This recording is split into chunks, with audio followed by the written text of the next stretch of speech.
अस्सलाम वालेकुम नादरीन, आप यूट्यूब चैनल देख रहे हैं। मैं इमरान खान हूँ। नादरीन, जो पाकिस्तान के इंफॉर्मेशन मिनिस्टर ने टाइम दिया था कि भारत इस बीच में अटैक कर सकता है और कोई मुसद्दका उनके पास इंटेलिजेंस की इतलात है, तो अगर उन पर भरोसा किया जाए तो उसमें से 24 घंटे गुजर गए हैं। 36 घंटे का उन्होंने कहा था कि 24 से 36 घंटे में भारत अटैक कर सकता है, यानी 2 रातें ऐसी हैं जो खतरनाक हैं। एक गुज़िश्ता रात जो गुजर गई है और एक आज की रात है। क्या भारत आज की रात हमला करेगा?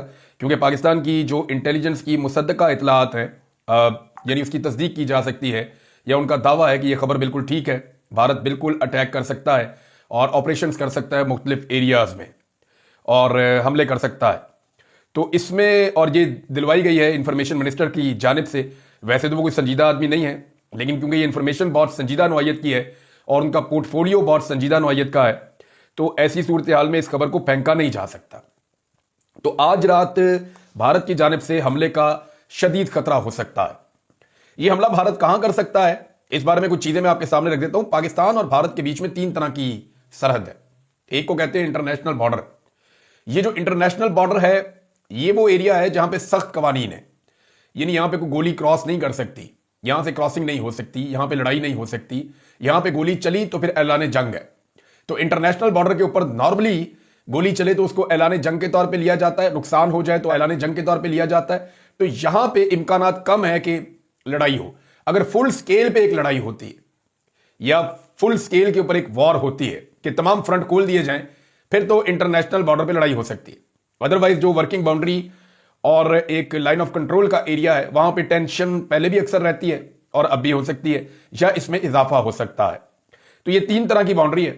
इंटरनेशनल जो बॉर्डर है वहां पे तो मैंने आपको बता दिया। जो वर्किंग बाउंड्री है वहां की भी एक सिचुएशन है, लेकिन ज्यादा खतरा रहता है लाइन ऑफ कंट्रोल पे, जो मकबूजा कश्मीर और आजाद कश्मीर के बीच में एक पट्टी है, जिसके उस तरफ भारतीय फौज है और इस तरफ पाकिस्तानी फौज है। भारत ने अपनी बहुत बड़ी फौज वहां पे रखी हुई है। कुछ इतलात के मुताबिक वो 7 से 8 लाख है, कुछ लोग ये क्लेम करते हैं कि 10 लाख है, लेकिन बहुत बड़ी तादाद में भारत की फौज और भारत का असला वहां पे मौजूद है। अब कुछ जो सैटेलाइट के जरिए से इमेजेस भी आ रहे हैं और जो इंटरनेशनल एजेंसीज हैं वो पाकिस्तान और भारत के ऊपर नजर रखे हुए हैं कि नकलो हरकत जो है वो फौजी नकलो हरकत हो रही है, यानी फौजी साजो सामान मूव किया जा रहा है और फौज की नकल मकानी हो रही है एक जगह से दूसरी जगह। तो पाकिस्तान का जो सबसे बिजी बॉर्डर बनने जा रहा है आजकल के दिनों में, ये लाइन ऑफ कंट्रोल का एरिया है, या पाकिस्तान का जो इंडिया वाली साइड पे बॉर्डर है, मशरकी बॉर्डर, वो अब ज्यादा बिजी एरिया है। नाज़रीन, पाकिस्तान और भारतीय मीडिया जो है वो दोनों बोंगियां मार रहे हैं, अजीब अजीब किस्म का जो है प्रोपेगेंडा कर रहे हैं। भारत की जानिब से कभी एक के बाद एक शुड़ी छोड़ी जाती है कि पाकिस्तान में ये हो रहा है वो हो रहा है। कभी वो कहते हैं पेट्रोल पंपों के ऊपर लाइनें लग गई हैं, कभी वो कहते हैं कि एटीएम के अंदर पैसे खत्म हो गए हैं, लोग राशन इकट्ठा कर रहे हैं। ये चीजों के बारे में भारतीय मीडिया एक खौफ फैलाने की कोशिश करता है। पाकिस्तानी मीडिया जो है वो भारतीय इंटेलिजेंस एजेंसीज की अंदर की खबरें निकाल कर ले आता है। यानी मैं वो काले चैनल को देख रहा था, वैसे ये एस्टेब्लिशमेंट इसको बैक करती है, पाकिस्तान की मिलिट्री एस्टेब्लिशमेंट इसकी सरपरस्ती करती है इस चैनल की। तो ये जो काला चैनल है इसके ऊपर खबरें ये तक दी गई कि नरेंद्र मोदी को इंडियन इंटेलिजेंस के लोगों ने क्या कहा वो उनको काले चैनल को पता है, इंडियन चैनल्स को नहीं पता। यानी इंडियन मीडिया भी अहम तरीन मुलाकातों के बाद खबर के लिए प्रेस रिलीज का मुंतजर रहता है।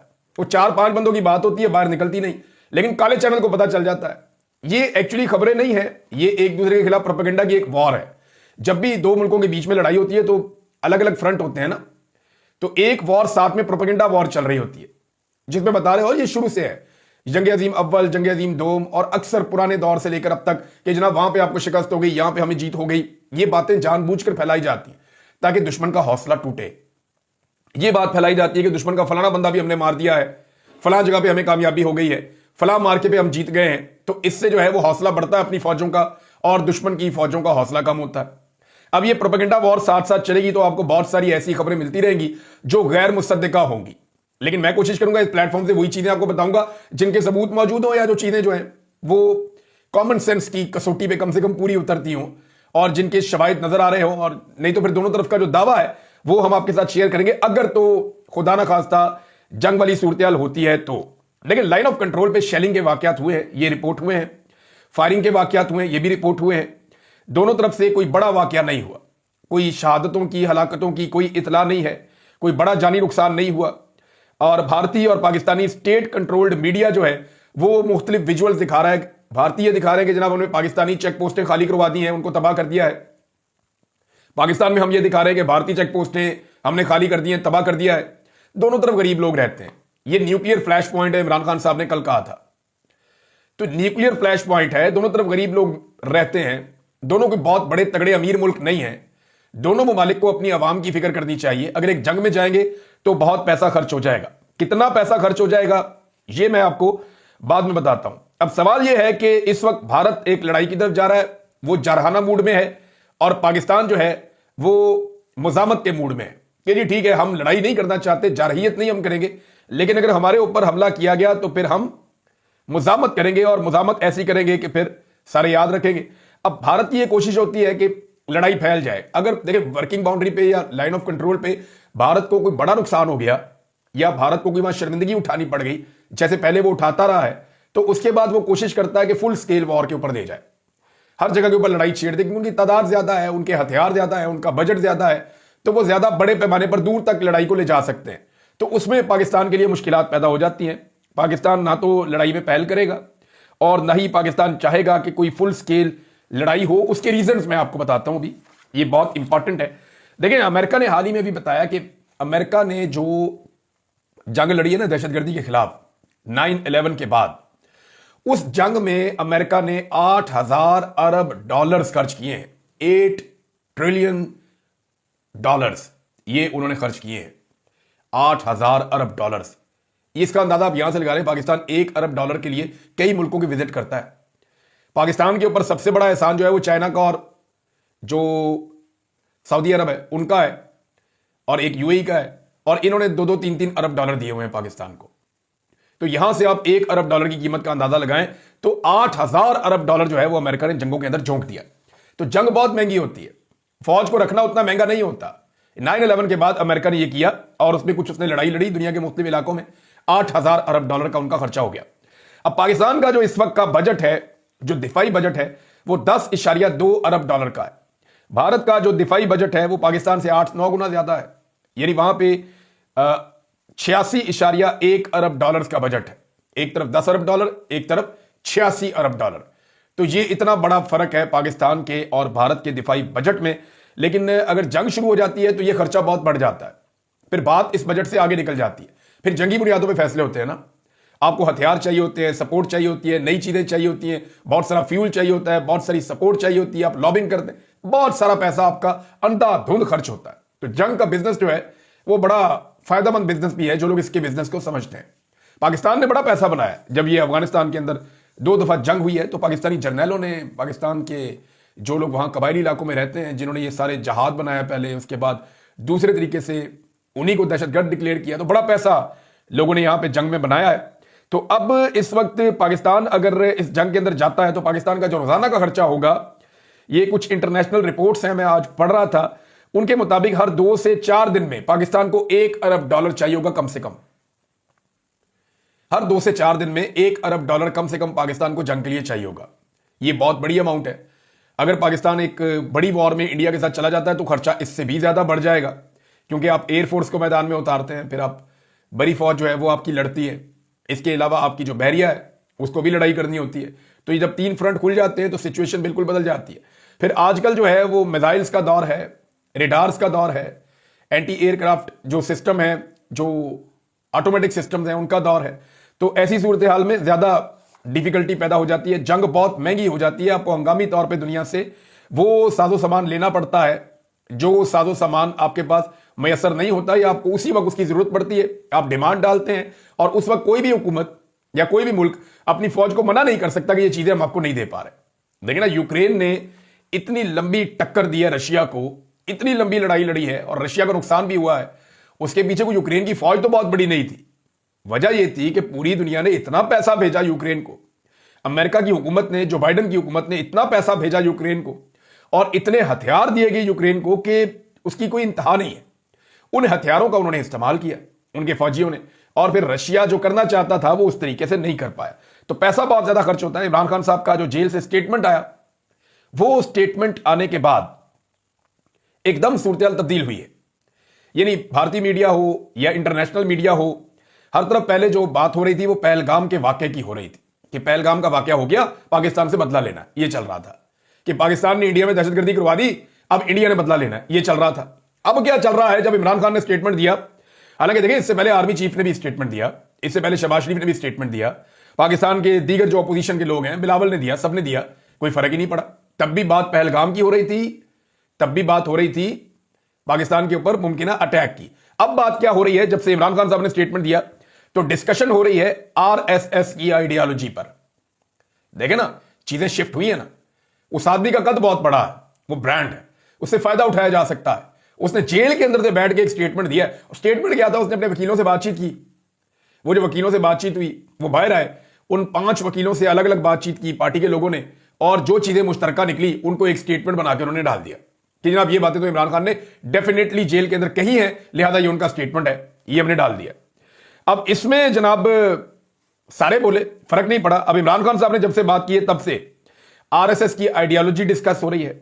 न्यूक्लियर फ्लैश पॉइंट है ये एरिया, खुदा न खास्ता यहां पे एटमी जंग हो सकती है, खतरनाक इलाका है, ये डिस्कस हो रहा है। जिम्मेदारी का मुजाहरा करें, ये डिस्कस हो रहा है। फॉल्स फ्लैग ऑपरेशन किया गया, ये डिस्कस हो रहा है। इमरान खान का खत जो है पाकिस्तान में मौजूद मिलिट्री एस्टेब्लिशमेंट और पाकिस्तान के अंदर मौजूद बाकी सियासतदान, चाहे वो वजीर आजम हो, चाहे सदर हो या कोई भी हो, उनसे बहुत बड़ा है। इमरान खान का स्टेटमेंट जब जेल से भी निकलता है तो पूरी दुनिया के अंदर उसकी अहमियत है। जब इमरान खान बोलता है तो पाकिस्तानी बोल रहे हैं, ये पूरी दुनिया समझती है कि जनाब इमरान खान बोला तो पाकिस्तानी बोले, और इमरान खान ने जो बात की ये पाकिस्तानियों की तर्जुमानी है, तो इसलिए उसकी इंपॉर्टेंस ज्यादा होती है कि 25 करोड़ लोग क्या सोच रहे हैं। ये जो अल्फाज है वो जेल से निकलकर आए हैं और उन्होंने कौम की तर्जुमानी की है। अब इमरान खान साहब का जो भारत मुखालिफ बयान है वो भारतीय मीडिया पे चल रहा है। आप पाकिस्तान की मिलिट्री एस्टेब्लिशमेंट की डिटाई का अंदाजा करें कि इमरान खान साहब का जो भारत मुखालिफ बयान है वो भारतीय मीडिया पे चल रहा है, पाकिस्तानी मीडिया पे नहीं चल रहा। पाकिस्तानी मीडिया पे इमरान खान की शक्ल दिखाने, उनकी आवाज सुनाने, इमरान खान साहब की जो है वो तस्वीर दिखाने, उनका नाम लेने पर भी पाबंदी है। जबकि भारत जिसके खिलाफ है वो स्टेटमेंट, उस मुल्क में वो स्टेटमेंट चल रहा है। वजह क्या है, वहां डेमोक्रेसी है, वहां के मीडिया को थोड़ी बहुत इजाजत तो है ना। हालांकि भारत के अंदर भी बड़ी सख्त हुकूमत है और वो बड़ी सख्ती करते हैं, लेकिन इसके बावजूद उनकी हुकूमत पे लोग टिकाकर तनकीद भी करते हैं। यानी सोशल मीडिया पे लोगों ने भारतीय हुकूमत की बैंड बजा दी है कि जनाब आपने अपना इंटेलिजेंस का इतना बड़ा फेलियर, सिक्योरिटी की इतनी बड़ी नाकामी आपने उठाकर पाकिस्तान के ऊपर डाल दी। पहले आप तो जवाब दें, हम तो तनख्वाह आपको देते हैं, पाकिस्तान को तो नहीं देते। और अगर ये पाकिस्तान की कामयाबी है तो इसका मतलब है पाकिस्तानियों ने अपनी तनख्वाह हलाल की है और आपने अपनी तनख्वाह हराम कर दी। अच्छा, जब यही सवाल हम पाकिस्तान में पूछते हैं ना इंटेलिजेंस एजेंसियों से कि तुम्हारा फेलियर क्यों हुआ, हमारे भी यहां गले पड़ जाते हैं। लेकिन इंडिया में उन्होंने बैंड बजा के रख दिए लोगों ने और टका के बेइज्जती कर रहे हैं। नादरीन, शौकत बसरा साहब ने एक स्टेटमेंट दिया और सारी सिचुएशन को सम अप कर दिया है। बसरा साहब कहते हैं कि इमरान खान ने भारत को कहा था कि हम जवाब देने का सोचेंगे नहीं, हम जवाब देंगे। और ये भारत को क्या कह रहे हैं कि आप तहकीकात करवा लें, हम तो माजी में भी दहशतगर्दी में मुलव्विस थे। तो शौकत बसरा साहब ने सारी सिचुएशन को सम अप किया है कि इमरान खान की हैंडलिंग इस तरह की जारहियत के खिलाफ क्या होती थी और क्या होती है, जबकि मौजूदा कमजोर हुकूमत जो जाली फॉर्म 47 के ऊपर लाकर बिठाई है पाकिस्तान की मिलिट्री एस्टेब्लिशमेंट ने, उनकी जो हिकमत अमली है वो कितनी कमजोर है इन मामलात को लेकर। नादरीन, एक और चीज है वो ये है कि जब बॉर्डर पे इतना ज्यादा तनाव है तो तवज्जो तो सारी पाकिस्तान की एस्टेब्लिशमेंट की बॉर्डर पे होनी चाहिए थी ना। लेकिन यहां पे 27वीं आईनी तरमीम की तैयारी की जा रही है और उसके लिए जो है वो दोबारा से एक बेंच बनवाया गया, आईनी बेंच, कि जनाब जो मखसूस नशिस्तें हैं वो पीएमएलएन और पीपल्स पार्टी को दी जाए ताकि एक और आईनी तरमीम की जाए। 26वीं आईनी तरमीम से इस निजाम का पेट नहीं भरा, पहले ही आइन का हुलिया बिगाड़ दिया है। अब एस्टेब्लिशमेंट अपने हर गलत काम के ऊपर पर्दा डालना चाहती है और उसके लिए वो 27वीं आईनी तरमीम लेकर आ रहे हैं। अपने हर गलत काम को, अपने हर कारनामे को आईनी तहफ्फुज़ देना चाह रहे हैं। पहले ही आइन का हुलिया बिगाड़ दिया, मजीद इसकी कोशिश हो रही है और ये उस वक्त हो रही है जब पाकिस्तान और भारत के दरमियान एक जंग का खतरा है, बॉर्डर के ऊपर तनाव है। इनका सारा फोकस इमरान खान के खिलाफ है और रहेगा। वजह यह है कि पाकिस्तान की मिलिट्री एस्टेब्लिशमेंट की क़यादत यह समझती है कि इमरान खान उनसे उनका सुनहरी दौर छीन लेगा और वो फिर अपनी ड्यूटी पे आ जाएंगे। चौकीदार को चौकीदार की ड्यूटी करनी पड़ जाएगी। बस ये प्रॉब्लम है कि इमरान खान आएगा तो वो कहेगा चौकीदार दरवाजे के बाहर रहेगा। खबरदार, अगर दरवाजे के अंदर तुमने झांका भी तो तुम्हारी ड्यूटी बाहर है, आने जाने वाले की तलाशी लो, तुम्हारी ड्यूटी बाहर है, कोई मेरे घर के अंदर दाखिल ना हो, ये तुम्हारी रिस्पॉन्सिबिलिटी है। मैं घर में स्याह करूं, सफेद करूं, तुम्हारा इसके अंदर किसी किस्म का कोई रोल नहीं है। तुम्हें जिस काम की तनख्वाह मिलती है तुम वो काम करो। यही डर है इमरान खान से और हर उस आदमी से, खाली इमरान खान नहीं, हर उस आदमी से जो ये सोच अपने दिमाग में लेकर बैठा हुआ है कि पाकिस्तान की फौज को पाकिस्तान के आईनी किरदार के अंदर वापस भेजना है। ये नहीं हो सकता कि वो फैसले करें बंद कमरों में और मुसल्लत कर दें कौम के ऊपर कि ये पाकिस्तान का वजीर आजम होगा। ये नहीं होगा। जो इलेक्शन हार गई पार्टी, जो इलेक्शन हार गए बंदे, उनमें उठा के जनाब वजीर आला बना दिए और वजीर आजम बना दिए मुल्क के, और उसी बुनियाद पे सदर भी लाके मुसल्लत कर दिया, एक बीमार आदमी। तो अजीबो गरीब सिचुएशन है। इमरान खान साहब की बहनें दोबारा गई थी अदालत में, वहां पे उन्होंने बहुत सारे स्टेटमेंट दिए हैं। कुछ चीजें मैं आपके सामने रखता हूं, कुछ बड़ी तकलीफदेह चीजें हैं जो, क्योंकि बार बार सहाफियों ने अलीमा खान साहिबा से ये पूछा और बार बार उनसे ये बात करते रहे कि बताएं आपकी पार्टी की जो क्यादत है या लीडरशिप है या एमएनएस एमपीएस पार्लियामेंटेरियंस हैं वो क्यों नहीं आते। तो इस पे उन्होंने पहले सब्र का मुजाहरा किया, लेकिन बिल आखिर फिर वो बाद में उन्होंने खुलकर सारी बात कर दी। उन्होंने कहा, सहाफी ने पूछा कि क्या आपके पार्लियामेंटेरियन से ये नहीं कहेंगी कि वो भी अदालत में आए। सहाफी ने पूछा आएंगे अगर फ्री हुए तो, ये उन्होंने जवाब दिया। मसरूफ ना हुए तो आ जाएंगे। मैं क्या कह सकती हूं, मेरा काम नहीं बनता। सबको पता है कि इमरान खान का केस लग रहा है, फिर वो आते ही नहीं है। इसके बाद जनाब अलीमा खान साहिबा ने कहा फैसल चौधरी के बारे में कि फैसल चौधरी हिट और मिस करते हैं। इमरान खान ने कहा कि हम फॉर्म 47 हुकूमत को नहीं तस्लीम करते, हम इसके साथ नहीं खड़े हैं, लेकिन फैसल ये बताना भूल गए। यानी फैसल चौधरी साहब ने स्टेटमेंट का एक हिस्सा दिया ना, दूसरा दिया ही। उन्होंने कहा जनाब जो फॉर्म 47 के ऊपर पाकिस्तान तकसीम हो गया था वो आज नरेंद्र मोदी की धमकियों ने इकट्ठा कर दिया, उन्होंने ये कहा था। लेकिन अलीमा खान साहिबा ने हकीकत बताई। उन्होंने कहा नहीं, इमरान खान साहब ने यह भी कहा था कि हम फॉर्म 47 की हुकूमत को तस्लीम नहीं करते, हम इसके साथ नहीं खड़े हैं। यह बताना फैसल चौधरी साहब भूल गए हैं। फिर अलीमा खान साहिबा ने एक और बात की और वो बड़ी तकलीफदेह बात थी। उन्होंने कहा इमरान खान ने मुझे पैगाम भेजा कि बैरिस्टर सलमान सफदर से मैं मिलना चाहता हूं, मुलाकात करवाई जाए, और तुम इस हवाले से ट्वीट कर दो कि मेरी मुलाकात नहीं करवाई जा रही। और ये बड़े फख्र से बताते हैं कि हमारी मुलाकात होगी इमरान खान से। ये इनके लिए शर्म की और रोने की बात है कि आप चले जाते हो, इमरान खान साहब के जो वकील है जिनसे इमरान खान मिलना चाहते हैं उन्हें मिलने नहीं दिया जाता। अलीमा खान साहिबा ने मजीद भी बातें की हैं।